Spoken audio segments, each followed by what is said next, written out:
What is up, you guys, and welcome to the Upper 90 YouTube soccer channel where we talk about soccer, aka football. Today we're going to be talking about England's 26-man squad that Southgate just released, so we're going to dive right into it right away. So off the bat, there's a few shocking surprises who made the team. Now I have my phone here because I'm going to be looking at some of these guys. But in the goalkeeper position, we have Henderson, Johnstone, and Pickford, which isn't too surprising. Nick Pope being injured, so we weren't expecting him to make the squad. And these three guys, I think, are pretty solid for England when it comes to goalkeeping. Now, where it gets a little tricky is in the defense. So we have Trent Alexander, we have Chilwell, Cody, James, Maguire, Mings, Shaw, Stones, Trippier, Walker as our defense. That is 10 defenders coming at you in the Euros. In the midfield, we have Bellingham, Henderson, Mount, Phillips, and Rice. And up top, we have Calvert-Lewin, Foden, Grealish, Kane, Rashford, Saka, Sancho, and Sterling. Now, it's a little bit hard to pick a top 26 for England because they are so stacked right now in pretty much every single position. So it doesn't matter what you say. There's going to be one player that's going to be missing out. But one of the huge factors that I thought and player missing out is James Ward-Prowse. Now, you can kind of say he's not the greatest midfielder, but he definitely brings that unique, special free kick that sometimes England needs. I know Trent Alexander can score a free kick. I know they have a few other players that can take free kicks, but no one's better than James Ward-Prowse, and I think it's a bit shocking that he did not make this squad. Now, along those lines, Ben White didn't make it, Godfrey didn't make it, and the other shocking player that didn't make it is Ollie Watkins, who, to my, I want to say, disbelief, didn't think he should make the squad anyways. I think Patrick Bamford should be the guy that's going and not maybe one of the other players. So the fact that Ollie Watkins isn't going, to me, isn't quite shocking, but I know for a lot of other players is quite shocking because he has been playing really well. He played great at Aston Villa. He even has a link up with Jack Grealish, who I think is going to be starting most of these games. So having that little bit of extra chemistry with another player can go a long way, but I don't think Southgate was looking at that. And then the other player that really is shocking is Jesse Lingard. Now, a lot of players are going to say, why would Jesse Lingard go? Well, if you're looking at how players have been playing the last couple of months, Jesse Lingard has been up there with all the other players. His recent form for West Ham has just definitely skyrocketed. I'm not sure what David Moyes did to this guy, what he's been eating, what he's been drinking, but he's definitely been elevating his game since leaving Manchester United, and I think it's a shame that he's not going with the 26-man squad because I don't think he would start, but he could definitely come off as a super sub and definitely change the game with his pace, his style, and I think he could really help England. So again, quite shocking to know that he is not going to the Euros. Now, looking at the squad, though, there are definitely multiple ways that Southgate can line this squad up. Again, we're taking 10 defenders, which it's a bit mind-boggling because you know you're not going to be playing all 10 players. We're taking 4 right backs, which we're taking Trippier, Walker, Trent, and James. So obviously not all those guys can play. Now, some of those players like Trent Alexander-Arnold can move up and play a little bit higher up. Same with Reece James. I don't think Trippier or Walker can move up as much, so I think they're going to be sitting more back. So depending on the style that we play, we may see one of those guys starting. Now, starting 11, I think it's really tricky when it comes to picking this squad because, again, there are so many key players that can play a huge role in making this team so great. But I think what Southgate's most likely going to do first off is do a 4-3-3.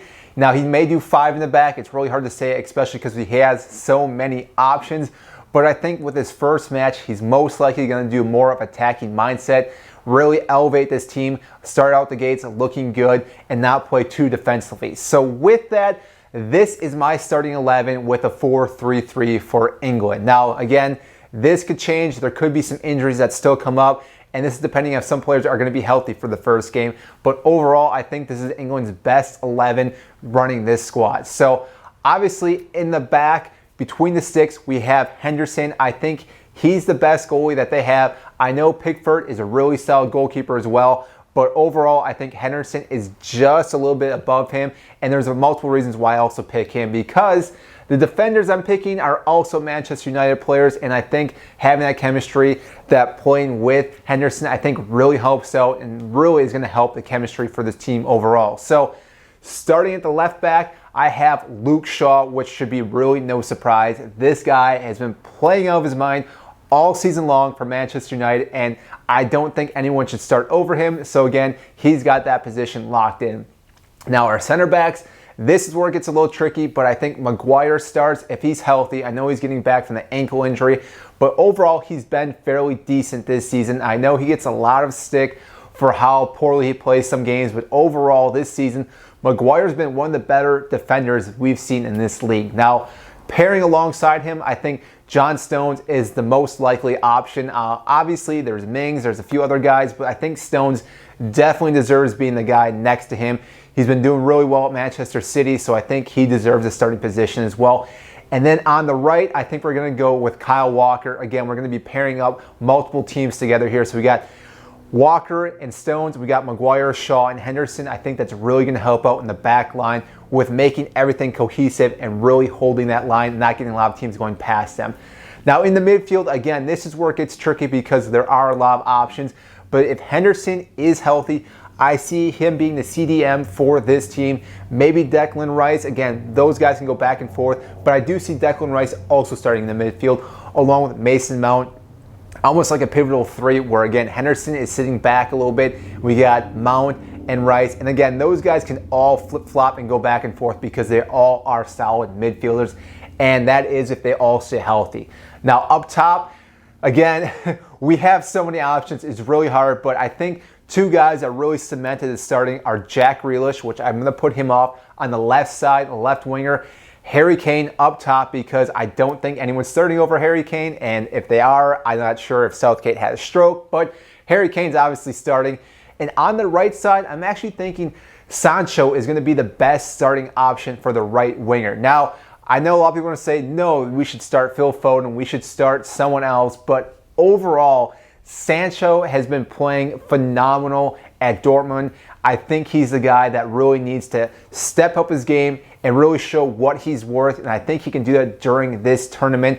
And overall, I think this squad is England's best 11. Now again, if they go with 5 in the back, we have to tinker a little bit with that midfield, whether we drop Henderson, Rice, or Mount and bring in another wing back. So whether we bring in Chilwell, we bring in Reece James or Trippier, something along those lines. That's up to Southgate when he does this. But again, I think the 4-3-3 is the best option. So that's all I have for you today. Gareth Southgate released a 26-man squad for England. Think what you think about it. Comment down below if you think this is the right 20-man 6 squad, because again, there are players that were let go that did not make the squad, and I think James Ward-Prowse is probably the one that should be going and is not. So again, that's all I have. If you enjoyed this video, make sure to like and subscribe. I greatly appreciate that. That means so much to me. Again, it helps me grow this YouTube channel, helps the YouTube algorithm, gets more videos out there for people to see and talk about soccer, talk about England, talk about Chelsea, the greatest team in the world, just talking soccer in general. So we'll see you next time.